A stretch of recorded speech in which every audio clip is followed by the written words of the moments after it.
Hello friends, ఈరోజు అనేది మనం పాన్ కార్డ్ 2.0 గురించి తెలుసుకుందాం. దానికి ముందుగా మనం ఈ యొక్క వెబ్సైట్ ఏదైతే క్రోమ్ ఉందో క్రోమ్ ద్వారా మనం వెళ్ళిపోవచ్చు. సో ఈ యొక్క క్రోమ్ మీద క్లిక్ చేసినట్లయితే మనకు ఈ విధంగా అయితే ఇంటర్ఫేస్ అయితే రావడం జరుగుతుంది డైరెక్ట్గా. సో దానికి సంబంధించిన లింక్ అయితే నేను డిస్క్రిప్షన్లో ప్రొవైడ్ చేస్తే అక్కడ నుంచి మీరు చూసుకోవచ్చు డైరెక్ట్. ఈ యొక్క వెబ్సైట్ మీద అనేది వెళ్ళిపోవడం జరుగుతుంది. సో ముందుగా మనం ఇక్కడ పాన్ కార్డ్ మీద ఫిల్ చేయాలి, ఆధార్ కార్డ్ ఫిల్ చేసుకోవాలి. దాని తర్వాత మంత్ ఏదైతే మంత్ ఉందో మంత్ ఫిలప్ చేసుకున్న తర్వాత నెక్స్ట్ మనం ఇక్కడ ఏదైతే ఇయర్ ఉందో దాని తర్వాత ఇక్కడ టిక్ ఏదైతే బాక్స్ కనబడుతుందో దాని మీద టిక్ చేసుకోండి. ఐఎమ్ నాట్ ఏ రోబో మీద క్లిక్ చేసేయండి. దాని తర్వాత సబ్మిట్ అనే ఆప్షన్ మీద క్లిక్ చేసినట్లయితే నెక్స్ట్ ఇంటర్ఫేస్ అనేది మనకు ఈ విధంగా అయితే వస్తుంది.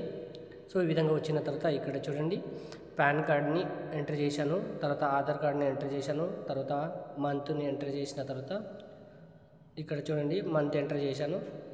తర్వాత ఇక్కడ వచ్చేసి మనం డేట్ ఆఫ్ బర్త్ ఏదైతే డేట్ ఆఫ్ బర్త్ ఉందో 1993 ఎంటర్ చేసిన తర్వాత టిక్ మార్క్స్ మీద ఎంటర్ చేసిన తర్వాత ఇక్కడ సబ్మిట్ చేయండి. ఇక్కడ చూడండి ఫ్రెండ్స్, ఈ విధంగా కంటిన్యూ విత్ ఈకేవైసీ దాని మీద క్లిక్ చేయండి. ఇలా క్లిక్ చేసిన తర్వాత మనకు నెక్స్ట్ అనేది ఇంటర్ఫేస్ ఈ విధంగా అయితే లోడింగ్ అవుతుంది. రిక్వెస్ట్ మనకు ఓటీపీ వస్తుంది. ఓటీపీ అనేది ఎంటర్ చేసిన తర్వాత మన సబ్మిట్ మీద క్లిక్ చేయండి. సబ్మిట్ మీద క్లిక్ చేసిన తర్వాత మనకు ఈ విధంగా అయితే ఇంటర్ఫేస్ అయితే వస్తుంది.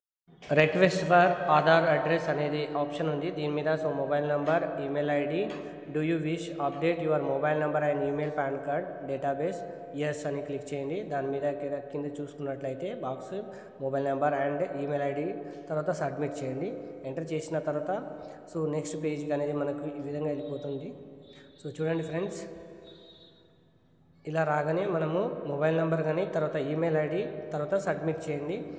ఈ విధంగా ఎంటర్ చేసిన తర్వాత నెక్స్ట్ అనేది మనకు ఓటీపీ రావడం జరుగుతుంది.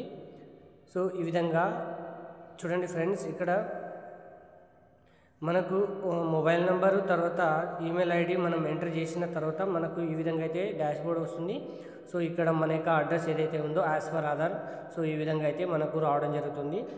ఇవన్నీ బై డిఫాల్టర్గా అనేది మన అకార్డింగ్ టు ఆధార్ కార్డ్ ప్రకారం వస్తుంది. దాని తర్వాత ఇక్కడ వెరిఫై చేసేయండి.